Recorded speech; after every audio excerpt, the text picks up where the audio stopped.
Hello bachcho, how are you? If you want to clear JS basic concept with the help of NCERT book, then please follow our NCERT learner series. In this series today we are going to learn class Earth geography book chapter number 2, land, soil, water, nature, vegetation and wildlife resources. So let's read our today's chapter. In a small village in Tanzania, Africa, Memba gets up very early in the morning to fetch water. एक बच्चे की कहानी के through आपको समझाने की कोशिश की गई है कि अफ्रीका के एक छोटे से गांव तांजानिया में एक बच्चा है, उसका नाम है मेम्बा। वो सुबह जल्दी उठती है पानी लाने के लिए। She has to walk a long way and return after a few hours. उसको एक लंबे रास्ता पर चलकर पानी लाना पड़ता है, लंबा रास्ता तय करना पड़ता है और कुछ घंटों में उसे वापस भी आना पड़ता है। She then helps her mother in the house and joins her brothers in taking care of their goats. उसके बाद वह घर आकर अपनी माँ की हेल्प करती है और अपने भाई की हेल्प करती है जो कि बकरियों की देखभाल करता है। All her family owns is a piece of rocky land around their small hut. और उसकी पूरी फैमिली एक छोटे से पथरीले भूमि के टुकड़े पर खेती करती है जो कि उसकी झोंपड़ी के पास में ही है। मेम्बास फादर कैन बेयरली ग्रो सम मेज and beans on it after toiling hard. और मेम्बा के जो फादर हैं वो मुश्किल से ही कुछ थोड़ा बहुत जौ और बीन्स ही उगा पाते हैं, बहुत कठिन परिश्रम करने के बावजूद। This is not enough to feed their family for the whole year. और ये पूरी फैमिली के लिए, पूरे साल के लिए पर्याप्त नहीं होता है। अब दूसरे बच्चे की कहानी आपको बताई गई है। Peter lives in the heart of the sheep rearing region in New Zealand where his family runs a wool processing factory. Peter जो है वो रह रहा है एक ऐसे रीजन में जिसको बोला जाता है heart of sheep rearing region in New Zealand. तो और उसकी फैमिली वूल प्रोसेसिंग फैक्ट्री चलाती है। Every day when he returns from school, और प्रत्येक दिन जब वह स्कूल से वापस आता है, Peter watch his uncle taking care of their sheeps. Peter देखता है कि उसके अंकल जो भेड़े हैं उनकी देखभाल कर रहे हैं। Their sheeps yard is situated on a wide grassy plain. और उनका जो सीप यार्ड है वो कहाँ पर स्थित है? एक बड़े से घास के मैदान में। With hills in the far distance, और दूर दूर तक पहाड़ियाँ हैं वहाँ पर। It is managed in a scientific way using the latest technology. और इसको लेटेस्ट टेक्नोलॉजी को यूज़ करते हुए एक वैज्ञानिक तरीके से मैनेज किया गया है। Peter's family also grows vegetables through organic farming. और पीटर की जो फैमिली है वो ऑर्गेनिक फार्मिंग की हेल्प से वेजिटेबल्स ग्रो करती है, सब्जियाँ उगाती है। Memba and Peter stays in two different parts of the world. अब मेम्बा और पीटर दो अलग अलग हिस्सों में रहते हैं संसार के। लीड वेरी डिफरेंट लाइफ्स, और वहाँ पर उनकी जो लाइफ है वो बहुत ही अलग है एक दूसरे से। This difference is because of the differences in the quality of land, soil, water, natural vegetation, animals and the use of technology. और ये जो डिफरेंस है ये क्यों है? क्योंकि जो क्वालिटी है लैंड की, सॉइल की, वाटर की, नेचुरल वेजिटेशन की, एनिमल्स की और यूज़ ऑफ टेक्नोलॉजी की, इन सारी चीज़ों के डिफरेंसेस के चलते जो भूमि, मृदा, जल, प्राकृतिक वनस्पति, जानवर और तकनीकी का उपयोग, इन सब के चलते वहाँ पर लाइफ में काफ़ी डिफरेंसेस हैं। The availability of such resources is the main reason place differs from each other. और मेन रीजन क्या होता है? मुख्य कारण होता है इस तरह के संसाधनों की उपयोगिता किसी भी स्थान पर वो डिफर करती है एक प्लेस को दूसरे प्लेस से। अब हमें आगे समझाया गया है लैंड के बारे में, भूमि के बारे में। एंड यहाँ पर आपको दिया गया है एक स्मॉल सा fact. 90% of the world population occupies only 30% of the land area. जो हमारे विश्व की 90% जनसंख्या है वो सिर्फ 30% एरिया ही ऑक्युपाई करती है। The remaining 70% of the land is either specially populated और अनइनहेबिटेड। और बची हुई पृथ्वी का जो हमारा 70% हिस्सा है उस पर या तो बहुत विरल जनसंख्या है, बहुत कम लोग रहते हैं, या फिर रहते ही नहीं है, अनइनहेबिटेड है, वहाँ पर कोई भी रहता नहीं है, निर्जन है। लैंड के बारे में बताया गया है land is among the most important natural resources. भूमि एक बहुत ही मुख्य प्राकृतिक संसाधन है। It covers only about 30% of the total area of the earth surface. और यह पूरी पृथ्वी का 30% एरिया कवर करता है। And all parts of this small percentage are not habitable. और इस जो छोटे से परसेंटेज में से भी बहुत सारा एरिया ऐसा है जो रहने लायक नहीं है। The uneven distribution of population in different parts of the world is mainly due to varied characteristics of land and climate. अब ये जो अनइवन डिस्ट्रीब्यूशन है पॉपुलेशन का, जनसंख्या का जो असमान वितरण है, इसका मेन रीजन क्या है? लैंड और क्लाइमेट। जो अलग अलग स्थानों पर अलग अलग तरीके की भूमि पाई जाती है और अलग अलग तरीके की जलवायु होती है। यही इसका मेन रीजन है कि डिस्ट्रीब्यूशन में इतना ज़्यादा असमानता है, अनइवन है डिस्ट्रीब्यूशन वहाँ का।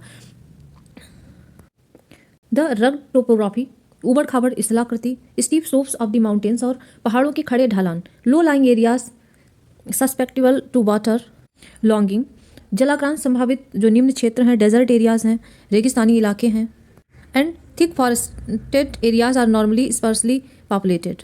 और जो घने जंगल वाले इलाके जो हैं वो सामान्यतः बहुत कम विरल जनसंख्या वहाँ पर रहती है और इनहैबिटेड, या फिर वहाँ पर निर्जन है, कोई भी नहीं रहता है। Plains and rivers valleys offer suitable land for the agriculture. जो भूमि जो मैदान होते हैं समतल होते हैं, और नदियों की जो घाटियाँ हैं वो एक सुटेबल लैंड है किसके लिए? एग्रीकल्चर के लिए, कृषि के लिए। Hence these are the densely populated areas of the world. और इसीलिए जो नदी घाटियों के क्षेत्र हैं और समतल मैदान है, यहाँ पर घनी जनसंख्या पाई जाती है। अब नेक्स्ट आपको दिखाया गया है लैंड यूज। लैंड का यूज़ कैसे किया जाता है? Land is used for the different purposes such as agriculture, forestry, mining, building houses, roads and setting up of industries. Land का यूज़ हम करते हैं जैसे कि एग्रीकल्चर के लिए या वनों के लिए, माइनिंग के लिए, खान वगैरह खोदने के लिए, या घर बनाने के लिए, रोड्स के लिए, या सेटिंग अप इंडस्ट्रीज या उद्योगों को खड़ा करने के लिए। इन सारी चीज़ों में हम भूमि का उपयोग करते हैं। This is commonly termed as land use. और इसको साधारणतः हम भूमि का उपयोग बोल सकते हैं। Can you list out the different ways in which Memba's and Peter's family use their land. अभी पीछे जो हमने कहानी पढ़ी थी उसमें मेंबा और पीटर की फैमिली भी कहीं ना कहीं भूमि का उपयोग कर ही रहे थे। वो कैसे कर रहे थे वो आपको फिगर आउट करना है। The use of land is determined by physical factors such as topography. जैसे कि हमने पहले ही पढ़ लिया है कि कुछ फिजिकल फैक्टर्स भी होते हैं जो लैंड के यूज़ को प्रभावित करते हैं, जिसमें क्या है? टोपोग्राफी है, सलाह करती है कि कैसी भूमि है, सॉइल वहाँ की मिट्टी कैसी है, क्लाइमेट कैसा है, जलवायु कैसी है, मिनरल्स वहाँ पर खनिज कैसे पाए जाते हैं, एंड अवेलेबिलिटी ऑफ वाटर। और सबसे मेन रीजन होता है वहाँ पर पानी की उपलब्धता कैसी है। Human factors such as population and technology are also important determinants of the land use pattern. और जो ह्यूमन फैक्टर्स होते हैं जिनमें कि पॉपुलेशन है, जनसंख्या है, टेक्नोलॉजी है, तकनीकी है, वहाँ पर कितनी ज़्यादा विकसित तकनीकी यूज हो रही है, और आल्सो इंपॉर्टेंट डिटर्मिनेंट्स, ये बहुत ही महत्वपूर्ण कारक होते हैं लैंड यूज पैटर्न को प्रभावित करने के। Land can also be classified on the basis of ownership as private land and community land. और इसको अगर हम ओनरशिप अधिकार के क्षेत्र से अगर हम बताना चाहें तो दो तरीके की भूमि को हम क्लासीफाई कर सकते हैं, वर्गीकरण कर सकते हैं। प्राइवेट किसी की व्यक्तिगत भूमि हो सकती है और सार्वजनिक भूमि हो सकती है। Private land is own by individuals whereas community land is own by community for the common use like collection of fodder, fruits, nuts और मेडिकल हर्ब्स। और जो कम्युनिटी की लैंड होती है, जो सार्वजनिक भूमि होती है, उसको कॉमन यूज जैसे कि चारागाह के लिए, फलों के लिए, नट्स के लिए, या कोई भी औषधि उगाने के लिए, इस तरीके के कामों के लिए यूज़ किया जा सकता है। There these community lands are also called common property resources. और इनको कॉमन प्रॉपर्टी रिसोर्स भी कहा जाता है। People and their demands are ever growing. People and their demands are ever growing. लोग और उनकी जो मांगें हैं वो हमेशा बढ़ती ही जाती हैं। But the availability of the land is limited. लेकिन भूमि की जो उपलब्धता है वो लिमिटेड है। The quality of land also differs from place to place. और भूमि की जो क्वालिटी है, जो गुण हैं, वो भी एक प्लेस से दूसरे प्लेस में बदलते रहते हैं। People started encroaching the common lands to build up commercial areas. लोगों ने जो कमर्शियल एरियाज को डेवलप करने के लिए जो कॉमन लैंड्स है, सार्वजनिक भूमि है, उस पर अनधिकृत रूप से कब्जा करना शुरू किया। Housing complex in the urban areas. और अर्बन एरियाज में हाउसिंग कॉम्प्लेक्स बनाने के लिए, and to expand the agriculture land in rural areas. और गांव के क्षेत्रों में जो एग्रीकल्चरल लैंड है उसको बढ़ाने के लिए। Today the vast changes in the land use pattern also reflect the cultural change in our society. भूमि के उपयोग का जो पैटर्न है उससे एक बहुत बड़ा चेंज आया है, कल्चरल चेंज आया है हमारी सोसाइटी में।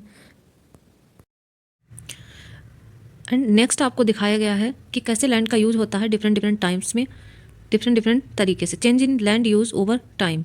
जैसे जैसे समय बदला वैसे वैसे भूमि का उपयोग भी बदलता रहा। पहली वाली पिक्चर में आपको दिख रहा है कुछ लोग जानवर चरा रहे हैं या कुछ खेती कर रहे हैं। और नेक्स्ट में थोड़ा सा डेवलपमेंट हुआ, घर चेंज हो गए, एंड खेती करने का जो तरीका था वो चेंज हो गया। ऐसे धीरे धीरे चेंजेस होते गए। एंड फोर्थ पिक्चर में आप देख सकते हैं जैसे कि आजकल के जो नगर हैं उस तरीके का आपको व्यू दिखाया गया है। चलिए अब हम समझते हैं कंजर्वेशन ऑफ लैंड रिसोर्सेज के बारे में। कैसे हम संरक्षण कर सकते हैं भूमि के संसाधनों का। Growing population and their ever growing demand has led to a large scale destruction of forest cover and अराइवल लैंड। धीरे धीरे जो जनसंख्या बढ़ी और उसकी जो डिमांड्स बढ़ी हैं, उस डिमांड और उस जनसंख्या ने एक बड़ी स्केल पर जो डिस्ट्रक्शन था, विनाश था, जंगलों का विनाश हो गया। और इस तरीके से जो हमारे भूमि संसाधन थे has created a fear of losing their natural resources. और भूमि संसाधन नष्ट हुए और इससे जो हमारे प्राकृतिक संसाधन है उनको खो देने का एक डर क्रिएट हो गया। Therefore the present rate of degradation of land must be checked. और इस तरीके से आज हम देख सकते हैं कि बड़े पैमाने पर जो भूमि है उसका डिग्रेडेशन हो रहा है। Afforestation, land reclamation, regulated use of chemical, pesticides और fertilisers and checked on overgrazing are some of common methods used conserve land resources. अब लैंड रिसोर्सेज को कंजर्व संरक्षित करने के लिए कुछ मेथड्स बताए गए हैं, जैसे कि आप ज़्यादा से ज़्यादा वन लगाइए, फॉरेस्टेशन करिए और रेगुलर यूज़ करिए। केमिकल पेस्टिसाइड्स का रेगुलर यूज़ करिए, बहुत ज़्यादा यूज़ मत करिए। या फिर ओवर गेजिंग को चेक करिए, उसे कम करने की कोशिश करिए। तो ये कुछ तरीके बताए गए हैं लैंड रिसोर्सेज को संरक्षित करने के। अगला हम समझने वाले हैं सॉइल के बारे में। मृदा, किस तरीके की मृदा है हमारे यहाँ की। और यहाँ पर एक वर्ड आपको समझाने की कोशिश की गई है, वेदरिंग। वेदरिंग क्या होता है? The breaking up and decay of exposed rocks by temperature changes, frost action, plants, animals and human activity. Weathering होता है चट्टानों का टूट फूट जाना, नष्ट हो जाना टेम्परेचर के चलते, या फिर प्लांट्स, एनिमल या ह्यूमन एक्टिविटी के चलते चट्टानों का टूट फूट जाना या अपक्षय हो जाना ही कहलाता है वेदरिंग। अब हम समझते हैं सॉइल के बारे में, मृदा के बारे में। The thin layer of granny substance covering the surface of earth is called soil. जो दानेदार पदार्थ होते हैं जो पृथ्वी की सतह को कवर करते हैं उसको हम मृदा बोलते हैं, सबसे ऊपरी सतह को जो कवर करते हैं। It's closely link to land, यह भूमि से बहुत अधिक क्लोज होती है, जुड़ी हुई होती है। Land forms determine the type of soil. अब जो लैंड फॉर्म होते हैं वो ये चीज निश्चित करते हैं कि किस तरीके की मृदा वहाँ पर पाई जाएगी। Soil is made up of organic matter. मिट्टी किन चीज़ों से मिलकर बनी होती है? एक तो कार्बनिक पदार्थों से मिलकर बनी होती है, मिनरल्स, खनिज पदार्थों से, एंड वेदर्ड रॉक्स। और जो टूटी फूटी चट्टानें होती हैं, अभी वेदरिंग की प्रोसेस हमने पीछे समझी है, तो वेदर्ड जो रॉक्स होती हैं, टूटी फूटी चट्टानें फाउंड ऑन द अर्थ, जो पृथ्वी पर पाई जाती हैं, इन सबसे मिलकर हमारी मिट्टी बनती है। The right mix of minerals and organic matter make the soil fertile. और जहाँ पर मिट्टी में जो मिनरल्स हैं, खनिज पदार्थ हैं, और ऑर्गेनिक मैटर है, कार्बनिक पदार्थ हैं, वो एक निश्चित और बढ़िया मात्रा में मिले रहते हैं, तो वहाँ पर मिट्टी को फर्टाइल बनाते हैं, उपजाऊ बनाते हैं। अब आपको नेक्स्ट समझाया गया है लैंड स्लाइड्स के बारे में। लैंड स्लाइड्स क्या होते हैं? Landslides are simply defined as the mass movement of rock debris और अर्थ डाउन अ स्लोप। तो भूस्खलन क्या होता है? मास मूवमेंट, एकदम से कोई हलचल हुई ऑफ रॉक, चट्टानों की, डिवेरिस या कोई मलबा इधर उधर गिरा, और अर्थ डाउन अ स्लोप, या पृथ्वी की कोई चट्टान टूट कर नीचे गिरती है, तो उसको भूस्खलन बोला जाता है, लैंडस्लाइड्स बोला जाता है। They often take place in conjunction with earthquake. और ऐसा कब होता है? मोस्टली जब कोई भूकंप आया हो, फ्लड्स, बाढ़ हो, एंड वोल्केनोज, या फिर ज्वालामुखी निकल रहा हो, जब ज्वालामुखी फटता है उस टाइम पर लैंडस्लाइड्स होते हैं। द प्रोलॉन्ग्ड स्पेल और of rainfall can cause heavy landslides. And इसके बाद जो रीजन होता है, अगर बहुत लंबे समय से बारिश हो रही है तो वो भी एक लैंडस्लाइड होने का, भूस्खलन होने का कारण बन सकता है। That can block the flow of river for quite some time. और उससे क्या होता है? कुछ समय के लिए नदियों का जो बहाव है वो ब्लॉक हो सकता है। The formation of river blocks can cause havoc to settlement downstream on the its bursting. अब नदियों के ब्लॉक हो जाने से एकदम से बहुत सारा पानी बाहर निकल जाता है, तो इससे क्या होता है? नीचे के इलाकों में जो लोग रह रहे हैं उनको रहने में एक बार दिक्कत हो जाती है। In the hilly terrain landslides have been the major and widely spread natural disaster. और जो पहाड़ी वाले इलाके हैं तो वहाँ पर लैंडस्लाइड से क्या होता है? नेचुरल डिजास्टर हो सकती है, प्राकृतिक आपदा आ सकती है। That often strike life and property and occupy a position of major concern. और इससे क्या होता है? जीवन को खतरा हो सकता है, या फिर प्रॉपर्टी को ये ऑक्यूपाई कर सकता है, किसी संपत्ति को नुकसान पहुंचा सकता है। तो इसकी चिंता करने की आपको बहुत ज़्यादा ज़रूरत होती है लैंडस्लाइड्स की। अब एक केस स्टडी के थ्रू आपको समझाने की के बारे में। A massive landslide hit Panji village near Reckong Peo in Kinnaur district of Himachal Pradesh and damage the 200 metre stretch of old Hindustan Tibet road, national highway 22। NH 22 जो नेशनल हाईवे हमारा NH 22 है हिंदुस्तान तिब्बत रोड पर, तो हिमाचल प्रदेश में एक पंजी विलेज है, वहाँ पर एक लैंडस्लाइड हुआ था, एक भूस्खलन हुआ था जिसने काफ़ी डैमेज किया था। लगभग 200 मीटर रोड जो कि ओल्ड हिंदुस्तान से तिब्बत रोड जो नेशनल हाईवे 22 पर फैली हुई थी उसको डैमेज कर दिया था। This landslide was triggered by intense blasting at Panji village. और ये जो लैंडस्लाइड हुई थी ये एक ब्लास्ट के चलते हुई थी पंजी विलेज में। Due to blasting this weak zone of slope collapsed and caused intense damage to the road and nearby village. और इस ब्लास्ट के चलते जो बीक जोन था वहाँ पर एक ब्लास्ट हुआ, उसके बाद बीक जोन जो था रोड डैमेज हो गई थी और पास के गाँव को भी नुकसान उठाना पड़ा था। The Panji village was completely vacated to avoid any possible loss of life. और पंजी विलेज को पूरी तरीके से खाली करा दिया गया था ताकि जीवन का कोई भी नुकसान ना हो। तो ये कुछ केस स्टडी आपको एक बताई गई है। आगे आपको बताया गया है मिटिगेशन मैकेनिज्म, भूस्खलन के न्यूनीकरण कैसे किया जा सकता है, उसकी क्या तकनीकी हो सकती है। जैसे कि फर्स्ट बताया गया है hazard mapping to locate areas prone to landslides. सबसे पहले हमें एक मैपिंग कर लेनी होगी कि किन किन एरियाज में भूस्खलन होने का खतरा बहुत ज़्यादा है। Hints such areas can be avoided for building settlements. और हमें बचना है उस एरिया पर किसी भी तरीके का आवास बनाने से। एंड नेक्स्ट आपको बताया गया है construction of retention wall to stop land from slipping.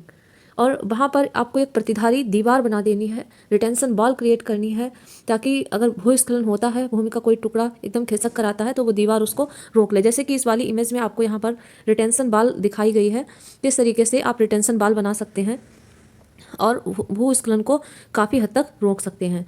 Third बताया गया है the surface drainage control works to control the movement of landslide along with rain water and spring flows. अब आगे आपको दिखाया गया है कैसे सॉइल का फॉर्मेशन होता है, सॉइल प्रोफाइल क्या होती है। फर्स्ट होता है सबसे 4 लेयर में आपको भूमि दिखाई गई है। सबसे ऊपर की लेयर जो है वो क्या है, हमारी top soil with humus and vegetation. जो हमारी सबसे ऊपर की मृदा की परत है उसमें ह्यूमस पाया जाता है और वनस्पति भी पाई जाती है। सेकेंड है सब soil with sand, silt and clay. Second layer जो होती है उसमें क्या होता है, आपको रेत मिलेगी, सिल्ट मिलेगी और मिट्टी मिलेगी। थर्ड में वेदर्ड रॉक मटेरियल, जो अपक्षय की हुई जो चट्टानें होती हैं उनका मटेरियल आपको मिलेगा। एंड फोर्थ जो सबसे नीचे की परत है उसको बोलते हैं पेरेंट रॉक।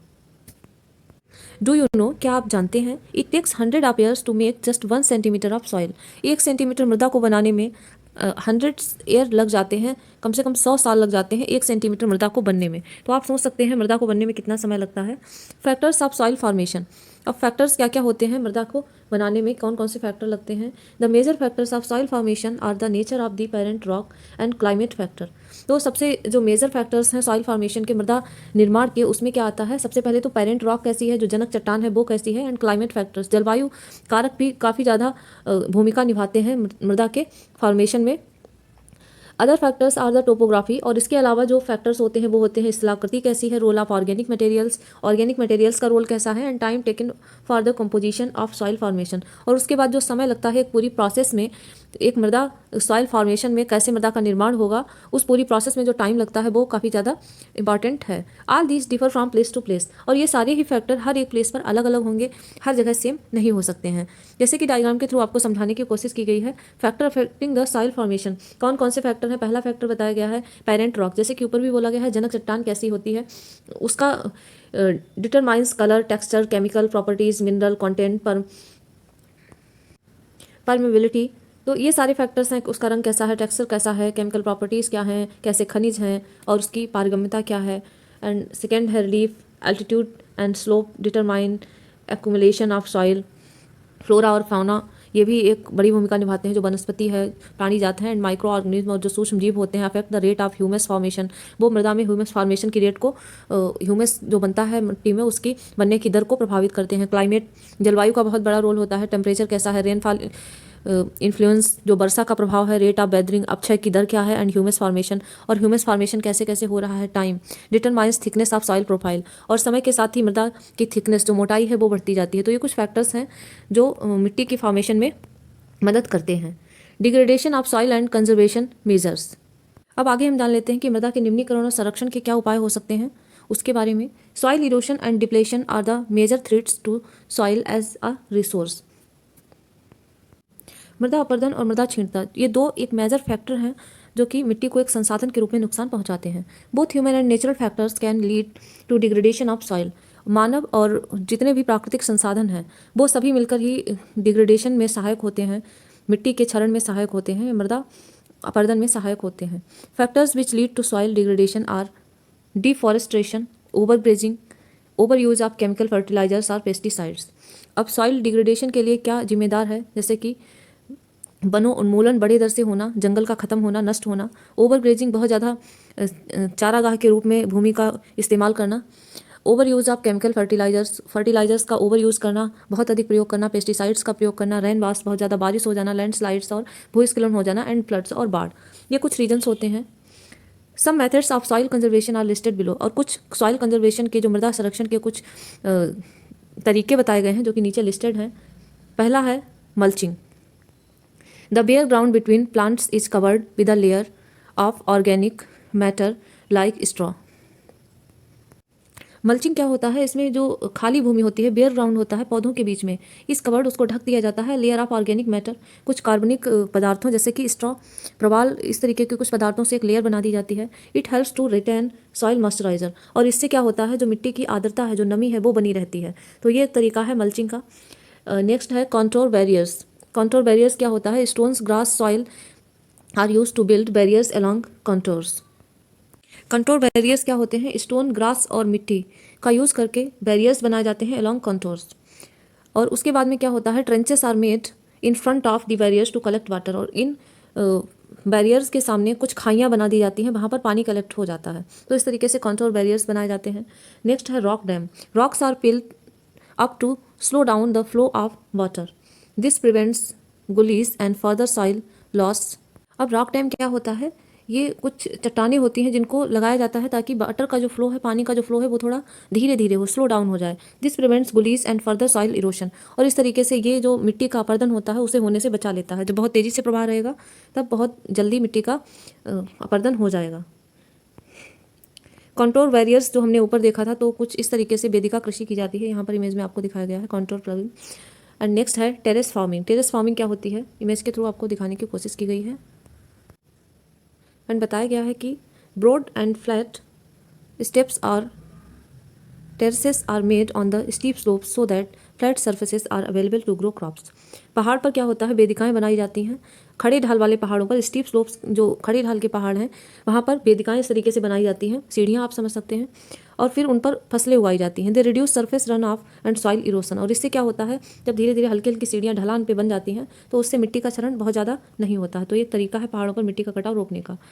नेक्स्ट बताया गया है इंटरक्रॉपिंग। इंटरक्रॉपिंग क्या है, different crops are grown in alternate rows and are sown at different times to protect the soil from rainwash. इसमें अलग अलग तरीके की फसलों को लगाया जाता है अल्टरनेट रोज में, और अल्टरनेट पंक्तियों में लगाया जाता है ताकि अलग अलग टाइम पर जो रेनवाश होती है तो उससे मिट्टी को संरक्षित किया जा सके। एंड नेक्स्ट है कंट्रोल प्लगिंग।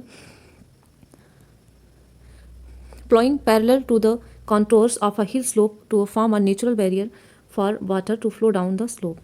अब कंट्रोल प्लगिंग वही है कि वेदिकाएं बनाकर कृषि की जाती है हिल स्लोप पर, जो ढाल होते हैं, पहाड़ी के जो ढाल होते हैं वहाँ पर, और जिससे क्या होता है वाटर का बहाव जो है, पानी का बहाव जो है वो स्लो डाउन हो जाता है।